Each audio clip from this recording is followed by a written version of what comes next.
And we are live. Hello, everyone. This is My Two Cents, and welcome back to my channel. First, I just want to say a huge apology to everyone for last night. This stream was originally scheduled to be yesterday. Unfortunately, I ended up having technical difficulties with StreamYard that I've never had before. I actually had to contact one of their chat assistance persons and figure it out. It took me a long time, but by the time I figured it out, the stream was over. In any case, that is over now. So I am joined by two of my patrons, Nightshift 10,000 and Falcon. And this is going to be more of an open topic kind of stream.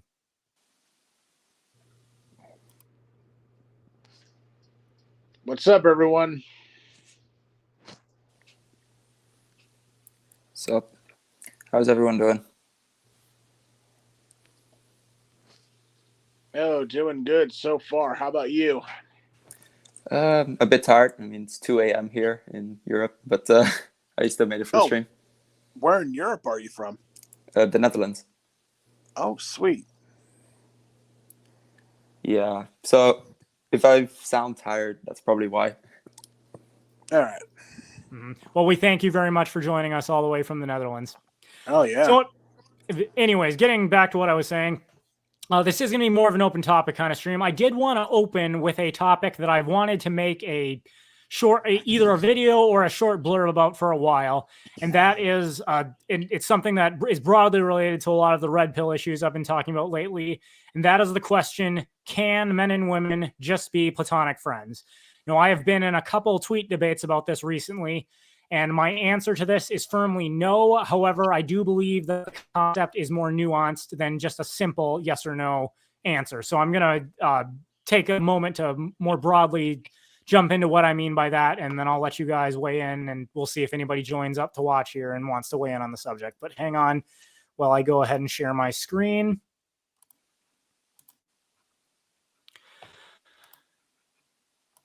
All right, can you all see my screen? Yes.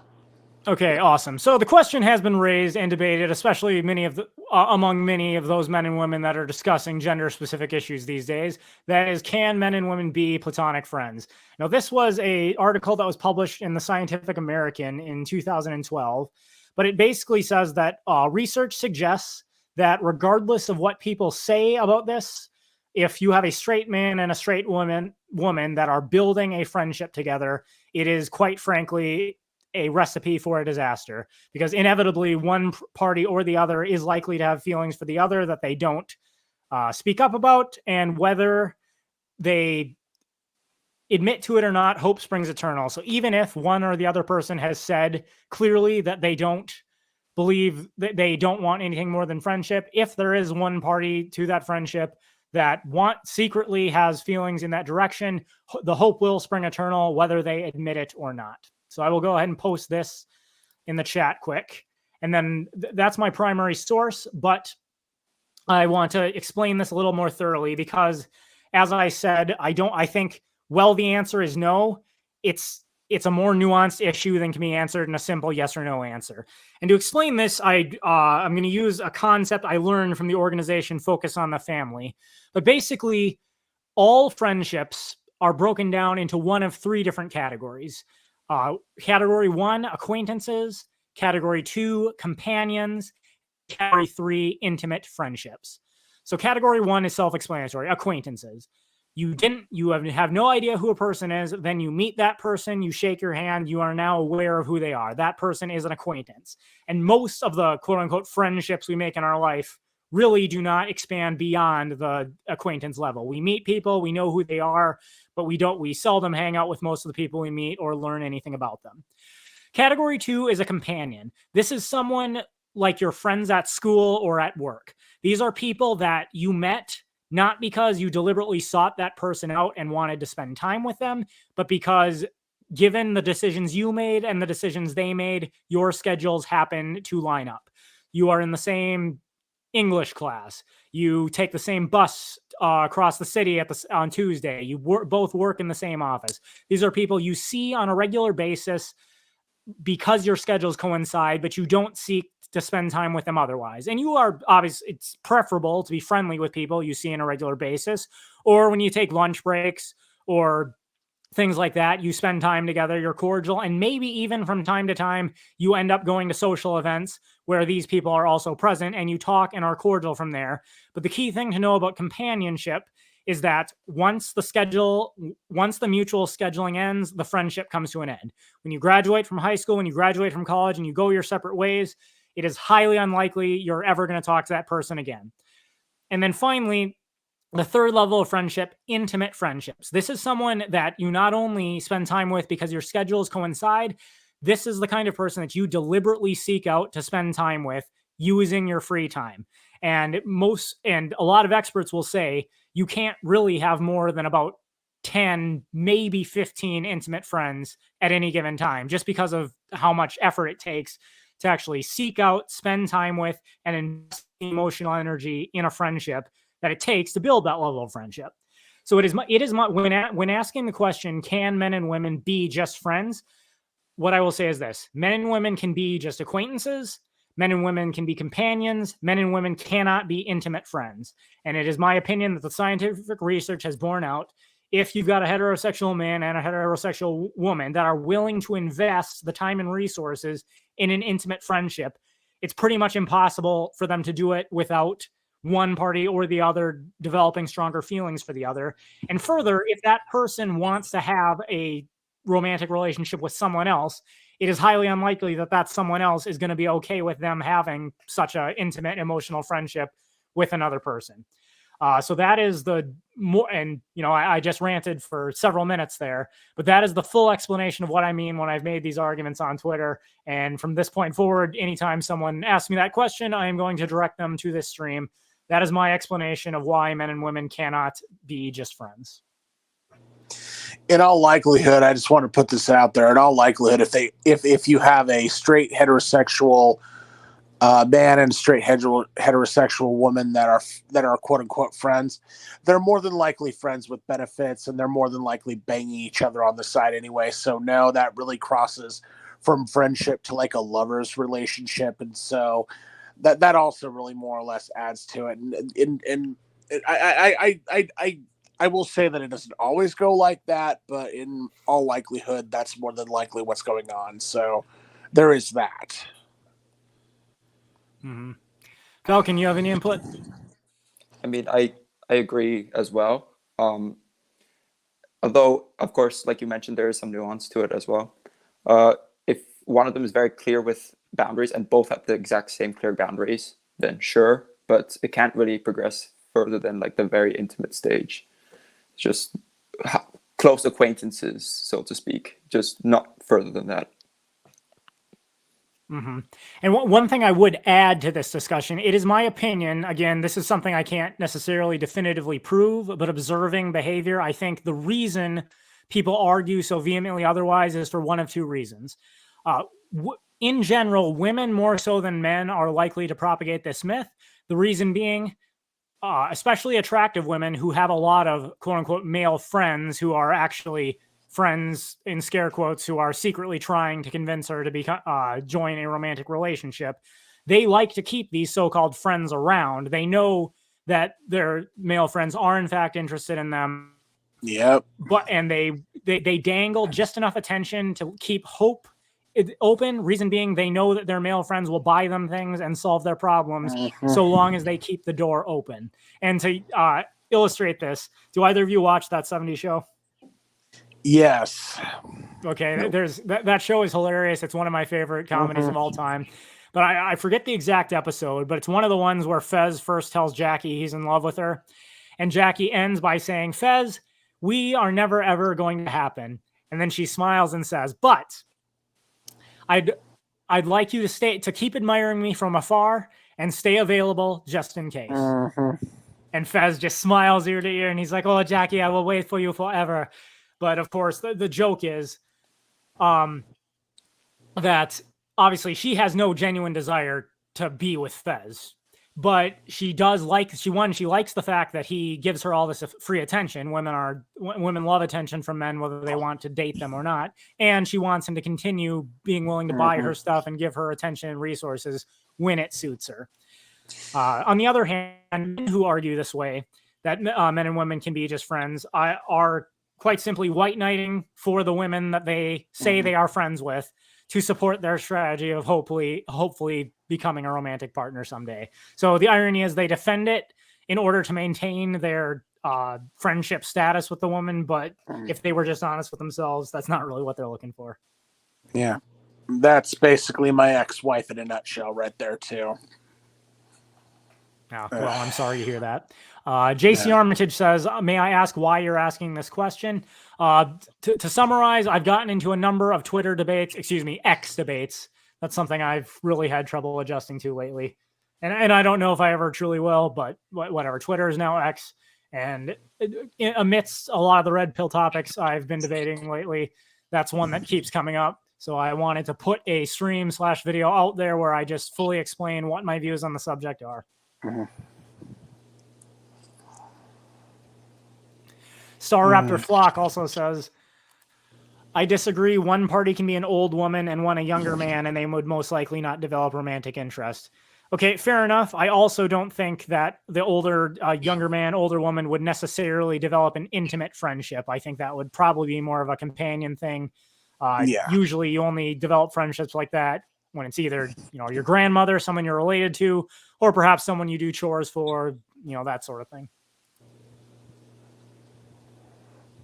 Well, and even then, if it's like an older woman to a younger man, that's more like a cougar relationship or something like that, where maybe the older woman is trying to get with the younger man, and I don't know. I actually a long time ago I was in a relationship like that once, and back in my 20s, where it's like there was an older woman that was hitting on me, and I really wasn't interested in her, even though she was really hot. But I've been in situations like that where it's like, I've had cougars hitting on me, and I basically turned them down because I wasn't really interested in that. But if we're talking like older women like that, or if we're talking like elderly, then I guess there's a difference. But I mean, I've been in situations like that where like older women have basically had things for me, and even then I wasn't really interested in pursuing that. So kind of a little personal life experience there for me. Okay, fair enough. I would say the whole cougar dynamic, I think that kind of, when it comes to how women in general behave, again, there are always exceptions. You can't look at any individual man or individual woman and predict perfectly what they're going to do. But general, women who become cougars are the ones that are either fast approaching or have hit the wall, and the men they want to date are now less interested in them. So to convince themselves they are still attractive and wanted, they approach younger men who have had very little romantic attraction in their life and give them attention, which of course the man responds to very positively because it's an older woman, but at least he's getting attention. And she convinces herself she's still pretty and wanted, and the man gets attention that he's otherwise, not been given up to this point.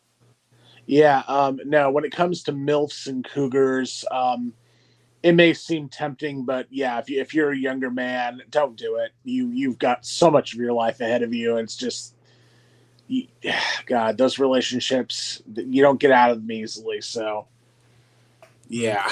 I'm never the kind to tell anyone what you should or shouldn't do with your life. Bottom line, if you decide that something's the best for you, heck, go for it. Who am I to tell you to do otherwise? Yeah. What I would say is, not a relationship based on the feeling I might never be able to get a better one. Like that, if that's honestly how you feel, you're better off staying single. Yeah. It just screams desperation at this point when I see that. Oh yeah, absolutely. Definitely. Oh yeah. Damien Wooten, I was engaged to a cougar for the longest time, but distance got in the way of that. Well, I would say you dodged a bullet, Damien. Good for you. You did. No, you truly and honestly did, dude. Good for you. Star Raptor Flock says, this reminds me of the Eminem movie I just watched where Eminem's classmate was banging his mom. Everyone knows that the concept of MILF is well ingrained in adult movie films. So, but that's not really what we're talking about here. Yeah. But on that Oh, note, wow. I've basically filled out that topic. I see we have 8 people watching. There's some coming in and out. So again, this is open topic. If there's anything anyone wants to discuss, great. Otherwise, I will move on to the next Twitter debate that I've had recently that we can go ahead and discuss. Oh wait, was that one woman that the bridal? She basically runs like a bridal business or something like that. Did she blocked you or something? The bridal photographer that blocked me, yes. So that's where I'm going with next. If no one else has That's anything. no. Falcon, do you have anything you want to add? To this topic, no, Or you just can anything go for ahead. that? Not at the moment. You can carry on. I'll pitch in when I have insight. Yeah, because I really wanted to move on to that because I saw that debate and I actually started getting into it. I don't know if she's blocked me or not, but yeah, I want to get into that because that was really interesting. Go ahead. All right, hang on. I'm pulling up Nick. Okay. Hang on. Star Raptor says it's called X now. Stop dead naming X. Yes, I'm trying my best. Yes. Oh my God, yes. Twitter has transitioned to X. All right, hang Don't dead name it. on.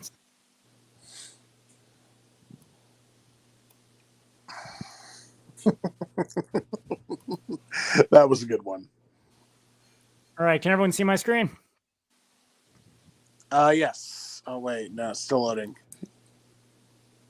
Okay.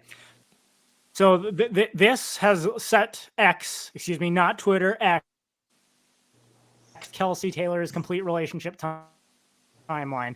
To make a long story short, Dane Cook is like 46 and he married his wife. I guess he started dating his wife when she was 18. Now she's 22, I think. They've been dating like 5 years. And now Twitter is ablaze that Dane Cook is a pedo and that this is a horrible, horrible example of grooming. And that a man about this with a wedding photographer. Her name was, hang on a second. Let me stop sharing my screen here. And she blocked me, so unfortunately I can't pull her up. But Kayla Johnson ATL, at Kayla Johnson ATL. I will go ahead and put that in the chat. So if anybody wants to look it up, they can.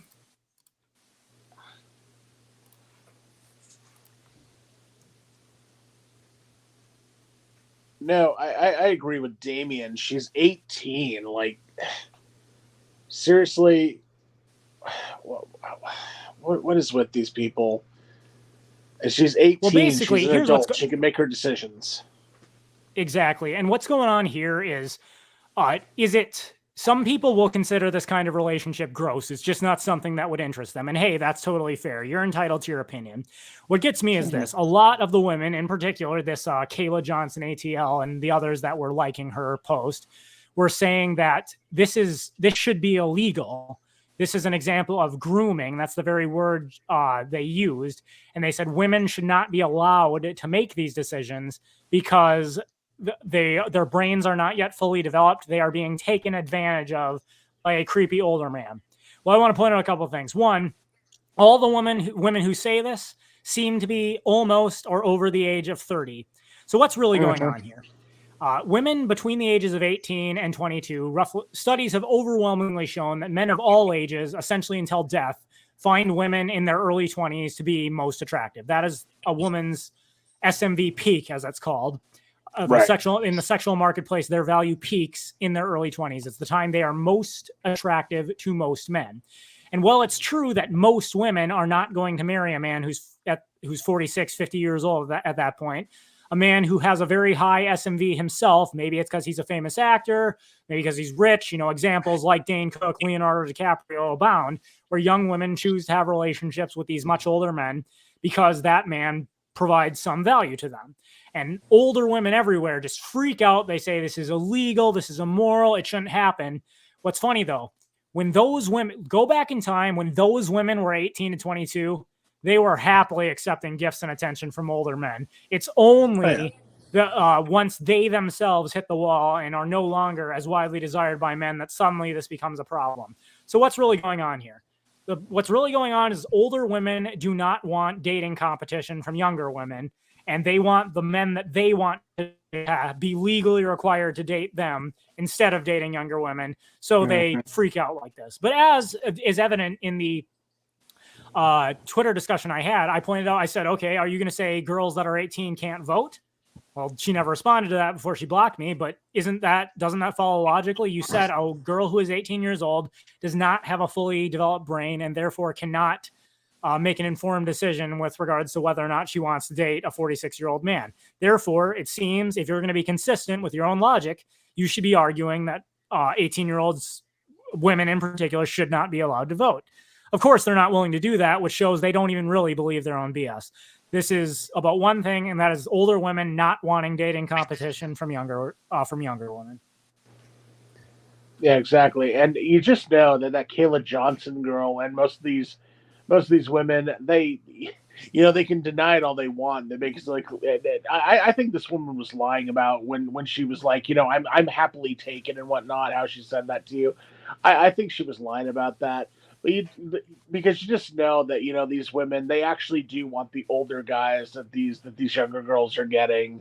They want these older rich dudes, to take care of them, to love them, to give them status and praise. You just know that they want that, and they're basically lying when they're like, "Ew, that's gross. I don't want that." Yeah, so obvious. That brings me to the point of like sometimes there are these influencer types of older women who are giving the worst advice ever to younger women. What do you think of like that they're doing it on purpose to get their competition away so they can try and take it for themselves? Because I'm kind of firmly convinced about that at this moment as well. I don't know what you think about it. Oh, absolutely. Damian Wooten says, but she can join the military. That's another point. So an 18-year-old vote, she can join the military. She can drive a car.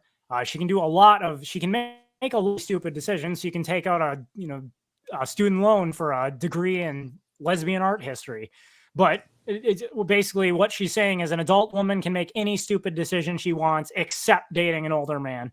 Yeah, that's just self-serving BS. Yeah, it is. Wow. JC Armitage, my fully developed brain is a really terrible slippery slope that the state can easily use to restrict other freedoms like gun ownership or driving or other similar things. Yep. I agree. No, agreed. Raptor Flock, all male sexists around the world can only dream of having the level of hatred that older women have against younger women. That is dead on, and I will add this caveat. Older women who failed to lock down a good man when they were young. Those are the ones that have hatred. Yep. Mm-hmm. Nope, totally. Mm-hmm. And to answer the question, you said, how old is the woman writing the article? The article, I shared my screen. That I don't know. The Kayla Johnson Twitter handle, I don't know how old she is. I would say looking at her photo, I would estimate around 30. Yeah, same here. Plus, yeah, I saw her photo. Not only would I say she's about 30, she could even be older, honestly, from what I saw.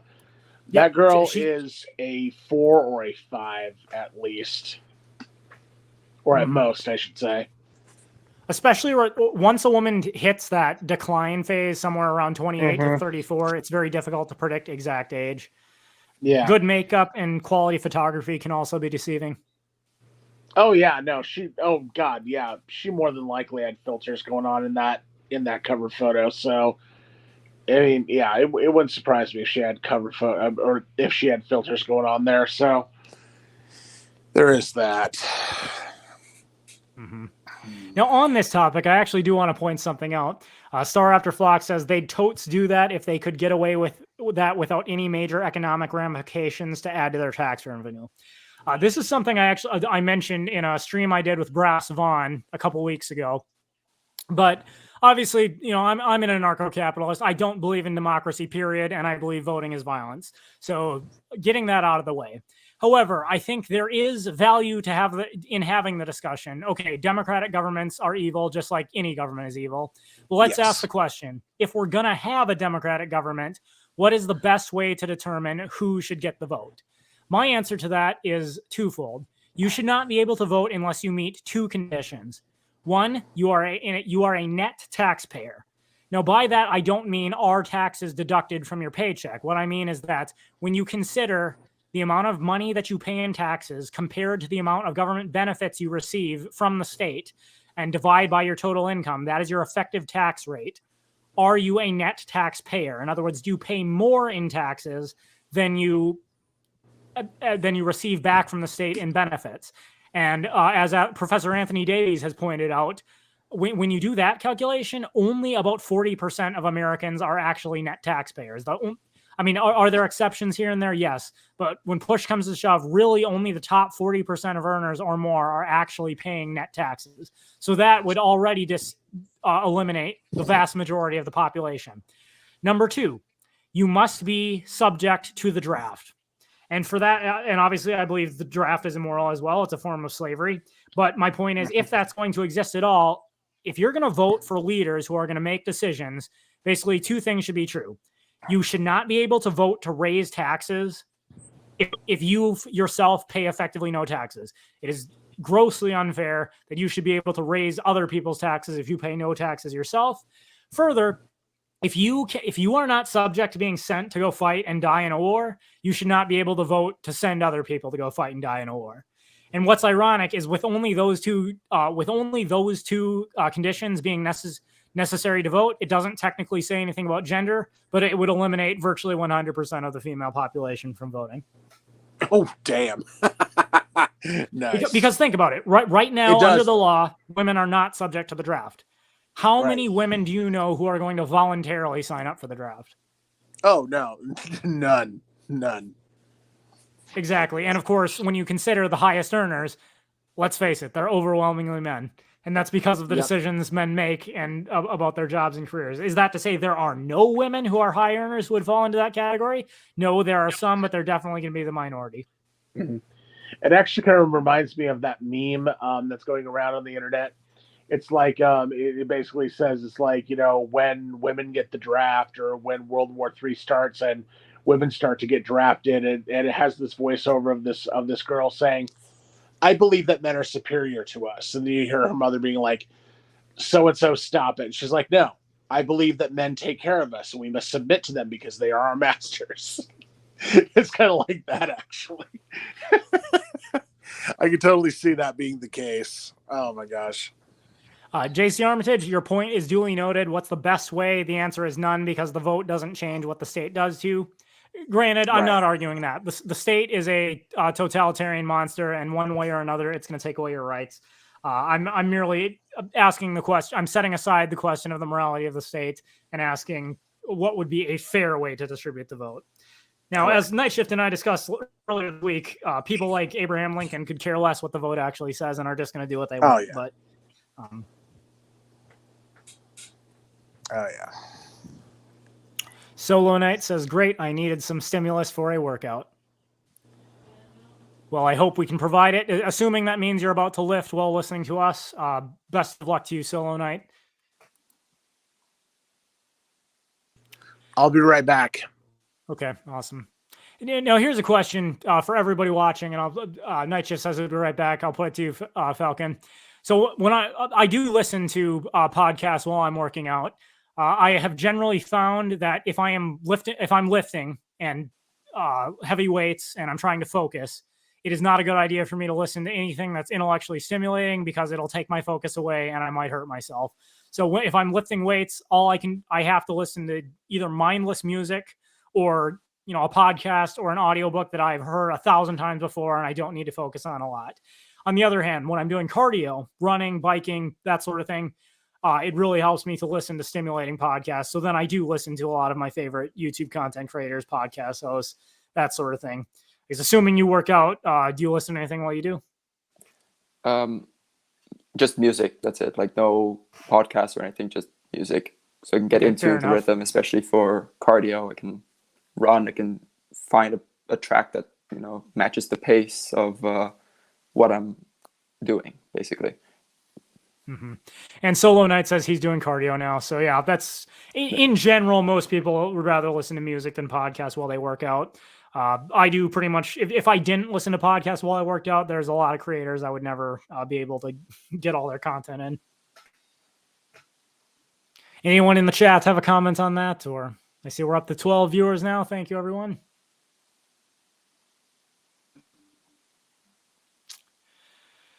Well, on that, with that said, let's find another X debate I've had recently that we can go ahead and discuss here. Onto my profile.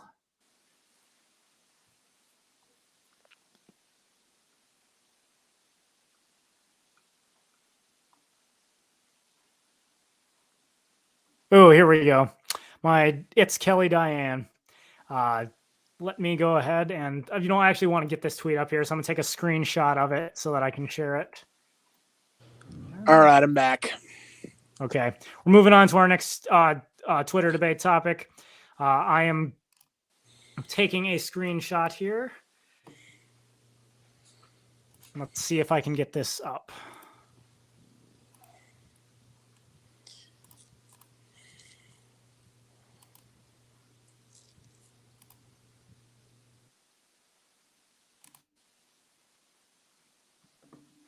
All right.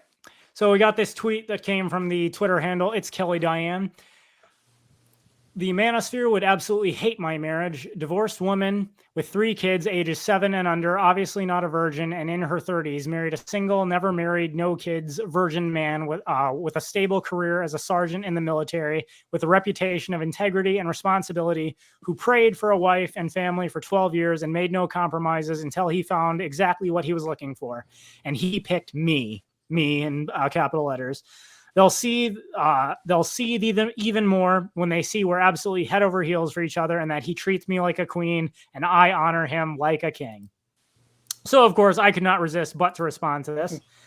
My response was as follows. And since I don't have the blue check mark, I had to break it up into multiple tweets. But I retweeted and I said, yes, I'm sure your husband God to bring him an early 30s divorced woman with 3 children from another man. Even if he could have had an early 20s virgin, all other things being equal, he wanted that woman.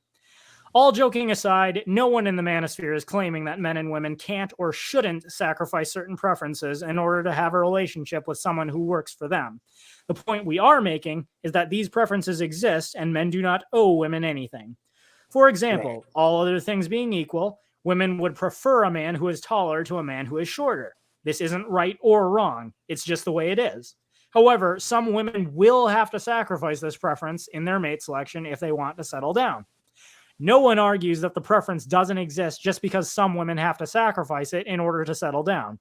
In the same way, men do have obvious preferences, even if some men sacrifice those preferences such that they can settle down. We don't conclude that men in general have no preferences just because we can find one example where a man married a woman who on paper didn't seem very desirable. What we conclude is that this man likely didn't have a lot of options and decided that this woman was still his best option despite the obvious red flags. Sadly, yes. Indeed. Now I will go ahead and read her response to me. She said, I was exactly what and who my husband wanted, and you just hate that so much you had to write a bunch of posts about it, proving me right. To which I responded, cope however you wish. It's no different than the kid who said he wanted to be on the JV team. Either way, I'm glad things ultimately for you worked out. Nice. And of course, that's really what it comes down to. I mean, you all remember that kid in high school who tried out for the football team. He made the JV team, and then he's like, oh, well, I actually wanted to be on the JV team. Get real, man. Nobody wants to be on the JV team. It's for the people who couldn't make the cut. Exactly. Now, to be fair, I mean, hey, if you love football and you want to play, whether you can be on the varsity team or not, go for it, man. It's just you're not fooling anybody. The fact that you're on the JV team proves you're not as good at football as the people on the varsity team. Mm-hmm. Yeah. Honestly, I think the guy really shot himself in the foot by compromising. Yeah, more than likely he was desperate. More than likely he couldn't, he couldn't find what he wanted. And yeah, more than likely he was desperate enough to, to choose that, to choose her. And that really is sad, honestly. Jess Sims here says that doesn't make the sergeant's decision a wise one. I was in the military too. The stupidity of a lot of troops exhibit is astounding. Yes. And I mean, hey, look, I'm not in a position to know what this couple's relationship really is like, but I would like to point something out. This is an example I've used a lot in a lot of past videos and live streams. But has anyone here ever once seen Michael Jordan brag about being a great basketball player? No. Absolutely not. And why is that? Because Michael Jordan knows he's a great basketball player, and everybody else knows it too. The only people who have to walk around telling you how great they are the people who don't really believe it themselves. So they have to tell everybody and have everybody constantly reinforce it to them so that they're not trying to convince you, they're trying to convince themselves. The mere fact that this lady would post a tweet like this shows me she doesn't really believe her relationship is as great as she says it is. She just needs everyone else to tell her it is to convince herself. Yep. It's for the validation. That reminds me of a classmate of mine in uni. So I'm still in uni, and there's one girl who thinks that she's like the greatest of all time, the queen of the school or something, and no one gives a damn about what she thinks. But of course, like the validation, she seeks the validation, and I just couldn't care less. JC Armitage says, no offense, but I've never heard that JV sitch. But then I don't like football, so that's probably why. For anyone watching who, for example, Falcon, I don't know what American football, I imagine they don't play in the Netherlands. No. I take it football would be soccer for us, correct? All right. Basically, in most U.S. high schools, you have whatever competitive sports exist. You have the varsity team, which is they have tryouts, and everyone that's really good gets on the varsity team and actually competes in like the meaningful competition. Then everybody who doesn't make the varsity team, they organize what's called the junior varsity team. And that is a team that gets to practice, they get to play, but like no one actually comes to their games or cares because they're not the good team. Right. Yeah. Okay. I had something like that in high school as well. So I went to an international school, so we also had like this system of varsity and junior varsity, and of course no one cared about the junior varsity team. Okay. Jonathan O and Saraptor Flock say Muhammad Ali always said he's the greatest, and he was. Now, here's the thing. Muhammad Ali may have well been the greatest, but I would argue that the fact he constantly bragged proved he did not believe he was. You know, which is an irony here is it could be situations where a person is in fact really, really great, but they're so personally insecure that they still have to brag. Right. JC Armitage says, I gotta agree with you here. If you have to unironically call yourself a strong, independent, successful Alpha Sigma Giga Chad, you're probably none of that. And exactly. I agree. Exactly. And especially, I will say this. You know, I consider myself part of the red pill space now just because of how much I talk about those topics. But one thing that frustrates me especially about those in the pickup artist community is all these people who go around saying, I'm an alpha male, I'm a Giga Chad, you know, I'm the manliest man. It's like, dude, all you're proving is that you don't really believe that by trying to argue otherwise. In fact, I got, what's funny, I don't know if anybody's familiar with him, but the guy who runs the 21 convention, what's his name? Anthony Johnson. Well, whatever. He's a Manosphere figure. He's the guy who arranges the 21 convention. He tweeted something about what alpha males are. I retweeted it and said, and my tweet was not even directed at Anthony Johnson directly, but I retweeted and I said, if you have to tell other people you're an alpha male, you're not one. And he immediately blocked me. Of course. And I'm like, dude, if you think you're an alpha male, golly, that's the most alpha thing you could possibly do. Block someone for saying you're not an alpha male, which even strictly speaking, I wasn't weighing in on, but still. No, exactly. No, I get that.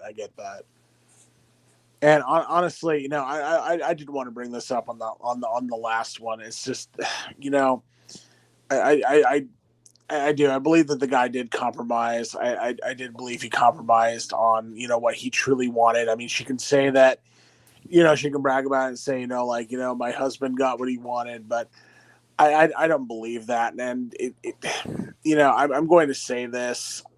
Men do not want to compromise. Men do not actually want to compromise on that. We want, we want the untattooed debt-free virgin. Pretty much all guys intrinsically want that. And I mean, if we have to compromise on that, unfortunately, there are guys that will. But that is ultimately the highest desire for all men, or at least all the men that I've met. And I do believe he compromised. And I would just say that all guys out there, don't compromise. You've got to understand your own worth. You've got to understand, how much your value, you've got to understand how valuable you are. And that, I mean, if you understand that you are high value, then you will be high value, and you will, how do I say this? You will attract that. You will attract that high value status towards you, and you'll get recognized as the high value person that you are. And I mean, just that really is all there is to it. I mean, if you realize how highly valuable you are, and if you don't compromise, then you will see returns on that. You will actually see a return on that. And that's really all there is to it. I mean, if you want to be a high value man, then see yourself as high value, have confidence, and it'll come back to you. It'll come back to you tenfold. I guarantee it will come back to you. So don't compromise. Don't compromise, even in the face of thinking that you'll be lonely forever, because you won't. It's always around the corner. It's always when you least expect it. And especially if you are the confident man that you are. But I just say, whatever, if you're going to be in a relationship with a woman, you must be genuinely convinced that she is a net positive in your life. Do not get into a relationship with a woman because you think this is my only chance. I might never be able to find a better one. Do not get in a relationship with a woman because someone has told you have a moral duty to. Relationships are a two-way street. No woman is going to get in a relationship with you unless she believes you provide a net benefit to her. Do not return the favor. Do not be in a relationship with a woman unless you believe, after careful consideration, she is a net positive in your life. And actually, one thing that's funny is, I do think, all of us have in our minds the picture of what a perfect partner would be like. And if you're ever going to be in a relationship, you do know you're never going to find a perfect partner. There are things you might like to have in a partner that you just won't be able to find someone who has them all, and you'll have to make concessions. But what's funny when it comes to chastity, staying a virgin until marriage, not being overly tattooed, not getting excessively in debt, not becoming a raging feminist and a nagger and a pessimist, those are all things that are within the power of a woman to do. Every woman, through her own choices, can make those things happen and therefore be more attractive to men. So when these are standards that are not hard for women to achieve, they dig themselves into the quagmire where no men wants them. On the other hand, women have a lot of standards for men that men can't do anything about. The one thing I always throw out there is height. Studies overwhelmingly confirm women prefer tall men to short men. And, I'm not mad about that. That's just the way it is. But at the same time, not a single one of us can do anything about how tall we are. That's virtually 100% genetically determined. So, right. And when you consider how many women say, I only want a man 6 foot tall or taller, well, statistics bear out that's at best about 14% of the male population in the entire world. Do the math. 100% of women cannot have an exclusive monogamous relationship with only a man who's 6 foot tall or more. So the irony is, when it comes to the things that are most important to men, for the most part, those things are entirely within a woman's control. Women are the ones who are picky about things that men, by and large, can't control as much. Mm-hmm. I just wanted to add too. My perfect image for a female partner, my perfect image for a woman, I actually did find that. Her name is Rosanna Pansino, and she runs the channel Nerdy Dummies. Unfortunately, she is dating someone right now, so it's highly unlikely that I'd ever have a chance with her. But yes, she is my definition of perfection. So just put that out there. Fair enough. Falcon, you have anything to add? No, I agree with what you said, and yeah, The thing about height, yeah, I don't know. How can you base a standard on something so superficial and such a small minority of the population? It just doesn't make sense. I didn't say it was rational. It's just a fact. Yeah. I mean, Yeah. and what I would say is this: it's not if you're not if you're not 6 feet tall, things are not hopeless. There are plenty of men who still manage to find relationships despite not being 6 feet tall. It's just unfortunately a fact that women tend to prefer taller men.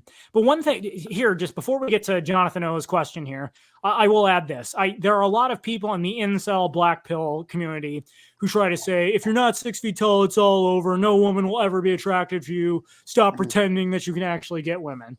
All right. Let me ask you to consider something. Suppose you had the power. Suppose you're a 5'2" self-identified incel. You think no woman will ever be attracted to you because you're so short. And not gonna lie, unfortunately, this is a case where it is in fact quite true. There are going to be very few, if any, women that are going to be attracted to you if you're that short. But my challenge to you is this. Yeah, let's suppose a genie popped out of a lamp and gave you the opportunity to make a wish, and you wish to be 6 feet tall. Would that make you happy? Maybe, but I guarantee you this: the moment you were 6 feet tall, you'd suddenly discover that there are men who are 6'4", 6'5", and you'd be jealous of those men. Right. I don't point that out to say that the plight of a 6 foot tall man whose girlfriend is stolen by a 6'5" man is the same as a man who's 5'2". All I'm saying is, it doesn't matter who you are. There's always going to be somebody out there that's more attractive than you. If you live your life constantly saying, if I was just 6 feet tall, I'd be happy. If I just made this much money, I'd be happy. If this or that, it's like, dude, look yourself in the mirror, figure out what is within the realm of your control, and work on that. Does you no good?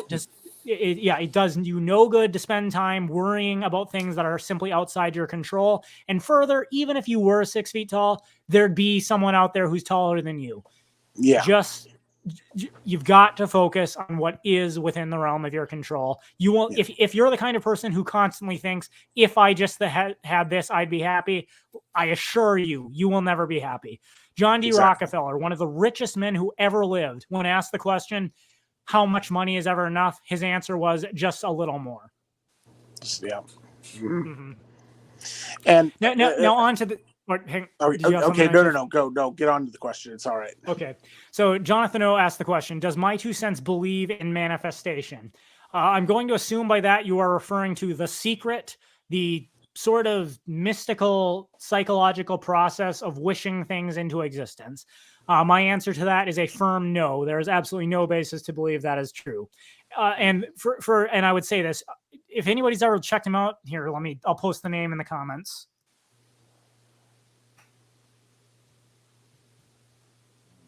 Look up the YouTube channel James Janney and watch his documentary on the law of attraction. It's one of the best works on the subject. But the bottom line is this: people who claim to believe in the law of attraction, the idea that through your thoughts and feelings, you can project things you want into the universe and you will attract those things to you. The problem is that is a fundamentally unfalsifiable assertion, because basically I can either accept it or I can reject it. If I accept your premise that by projecting my thoughts and feelings into the universe, I can manifest the things that I want, one of two things is going to happen. Either I do manifest what I want or I don't. And even that in and of itself can be somewhat subjective. But if I conclude that I did not manifest what I wanted, the explanation will always be that's because you weren't really in tune with the universe. In other words, it's an unfalsifiable assertion. People who say this their claim can never be proven false, because anyone who tries it and it doesn't work, they simply assert that the reason it didn't work is because your thoughts and feelings weren't really in tune with the universe, and you've just got to work harder to make it happen. So yeah, that's a bunch of baloney. Yeah. Yeah. Now, I will say this: is there benefits to having a positive outlook on life? Sure. But that doesn't mean that solely by being positive all the time, I can guarantee that the things I want are going to happen. That's just clearly false. Mm-hmm. Yeah. Of course, it does and will always sell books because that's what people want to hear. Yeah. There will always be a market for grifters because people are willing to spend money to be told what they want to hear. It's sad, but it's true. Yep.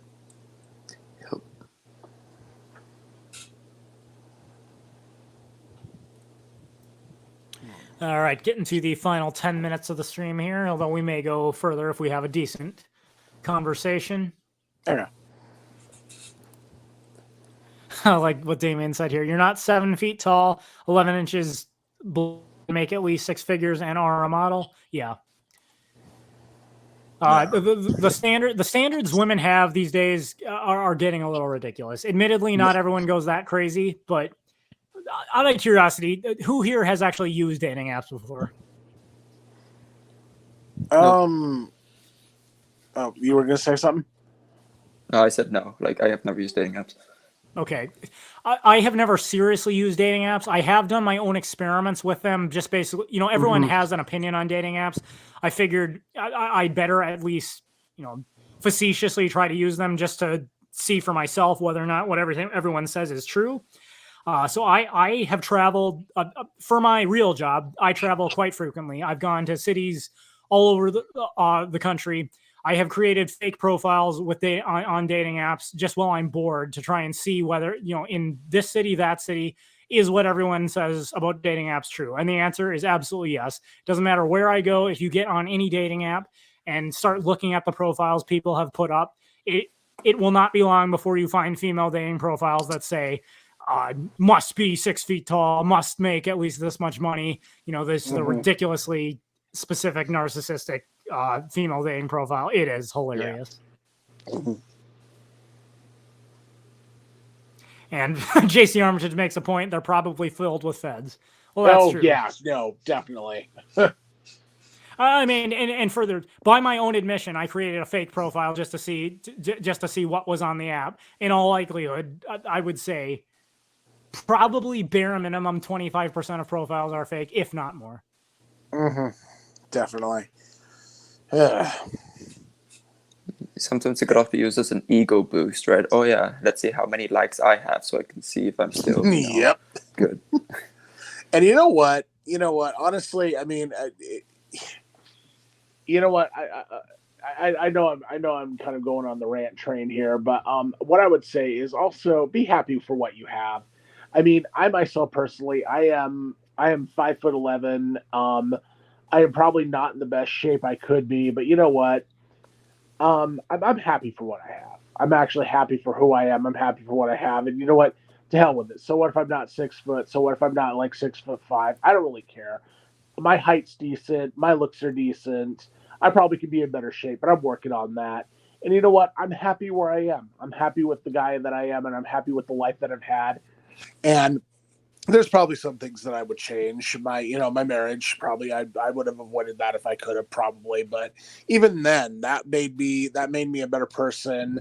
I learned from that experience, and I'm happy. I'm happy with who I am, and I'm proud of who I am. And you know what? That's really all that matters. As long as you're confident, as long as I mean, it's not about looking at what you could have. It's looking at what you do have, and basically kind of being like, I'm pretty blessed. Mm-hmm. And I would add to that again, wherever you are in life, you need to decide, don't let your own happiness depend on things that are outside of your control. You can't control how tall you are. So stop worrying about that. Stop telling yourself, if I was just taller, I'd be happy. It doesn't, even if that were true, it's irrelevant. You can't change how tall you are. What can you do? You can decide, you decide what when you get up in the morning, what you're going to do that day. You decide what career you're going to pursue. You decide how hard you're going to work at it. You decide what your hobbies are going to be, whether you choose to work out, eat healthy, things like that. Like, make every choice you make it for your side, to take pride in what you do, and and don't give a crap what anyone else thinks. That is the secret to being happy. Yep. Amen. Agree. I know in my previous stream I did with Night Shift, I brought this up, but one of my absolute favorite scenes in all of films that have ever been made is in the movie The Greatest Showman, which is about the life of P.T. Barnum, the famous circus master. There's a scene in the movie where as he's getting his circus started, he's going around to recruit people to be in the circus, and he finds this midget who's like 3 feet tall and lives in his mother's house, is currently under the impression he's never going to amount to anything. And P.T. Barnum approaches him and says, you're a little guy, and I think it would be a really entertaining act if we dressed you up like Napoleon and had you ride around on a horse and do stunts. And the guy, he looks down at his feet and he says, you want them to laugh at me. And P.T. Barnum smiles and he says, they're already laughing at you, son. You might as well get paid. Yep. Yep. I remember that It's scene. true, though. And good on him, because you're right. He can't control the fact he's a midget. He was born that way. It's not his fault. Unfortunately, a lot of people are going to laugh at him and think he'll never amount to anything. But by joining the circus, he found an outlet where being a midget actually helped him create an act that was of value to people and people paid to want to see. So whoever you are, you have a talent of some sort. Figure out what it is and just figure out how you can make it work for you and take pride in it. Oh, yeah. Absolutely. And don't compromise. Don't compromise. You're worth more than you think. I mean, you can compromise to some extent, but don't warp your entire standards just for this. Exactly. Well, you're right about that. You're right about that. I'd say that. Damien, I really hope you're joking with this comment, but a woman wanted to go on a $3 million date with you, or she just said she wouldn't go on a date unless they spent $3 million on it? Oh, wow. Yeah. I mean, heck, I don't care if I was Jeff Bezos. If a woman told me she wanted a $3 million date, I'll be like, next, please. Really? Yeah, really. You want me to? I'm Jeff Bezos, one of the few people in the world who can actually afford to do that, and you're telling me on a first date you want me to throw away that much money away from you? Please. No thanks. No. Wow. Yeah. The delusion. Mm-hmm. And again, what's funny though is at the end of the day, all these dating app profiles, a lot of them are ridiculous, but you never really know how many of those are fake anyway. So. Yeah. Oh my gosh. JC Armitage said, as for the broads who say must be 6 feet and make 6 figures, what's the likelihood she came from a single mother household who spoiled her rotten in a progressive megacity? Chances are I'm probably right. Oh, yeah. I wouldn't say necessarily all of them, but yeah, in a lot of cases that could apply. Mm-hmm.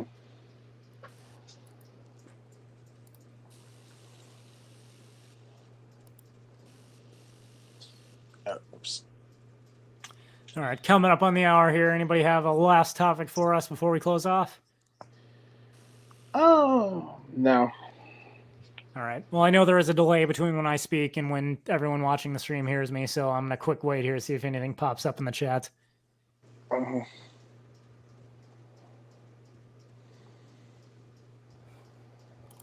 Or heck, let me go back to Twitter quick and see if I've got anything good in my...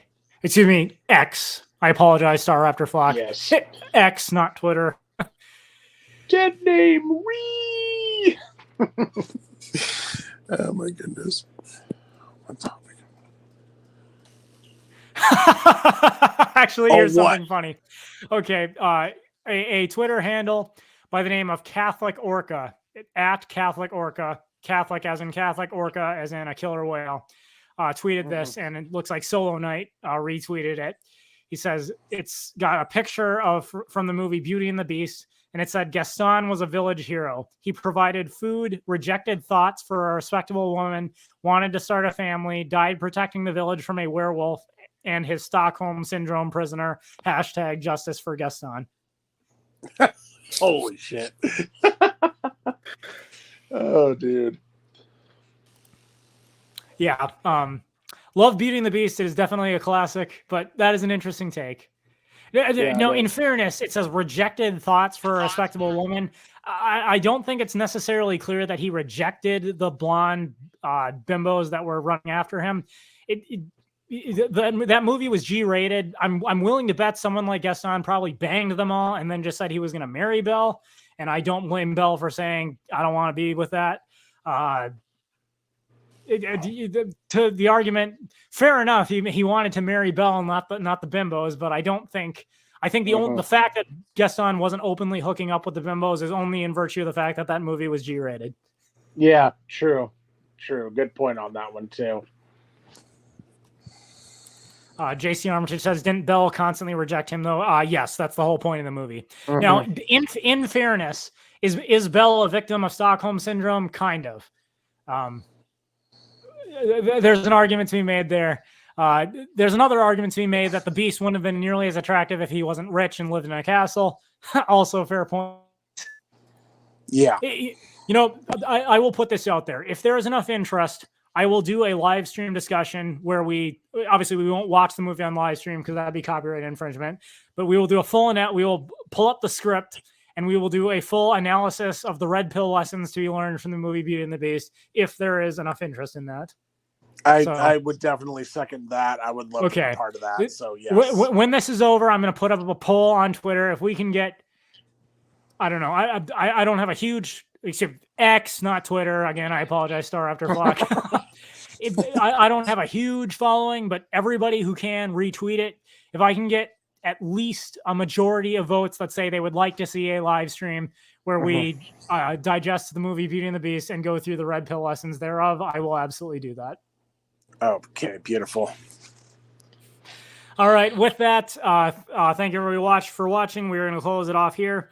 I'm just going to end with this quickly. I don't particularly like pointing this out because it's at the end of the day, I make these streams for fun. Nobody owes me anything. I am just going to mention, back when my channel was monetized, we used to get a decent amount of super chats doing these streams. Unfortunately, because my channel is no longer monetized, that's no longer available.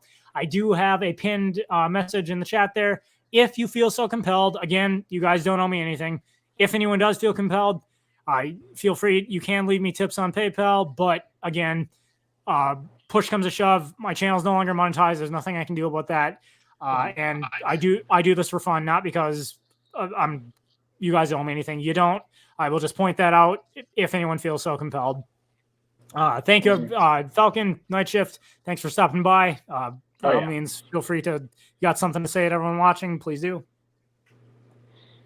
No. I'm good for now. Okay. Yeah. Falcon, thank you for. I understand it's very late in the Netherlands. Thank you again for joining us. Yeah, it's 3 a.m. here. I don't know. Maybe you might have noticed from my voice, but I'm really tired. Okay, you better get to bed. So thank you for joining us. And as always, that is my 2 cents. Take it for what it's worth.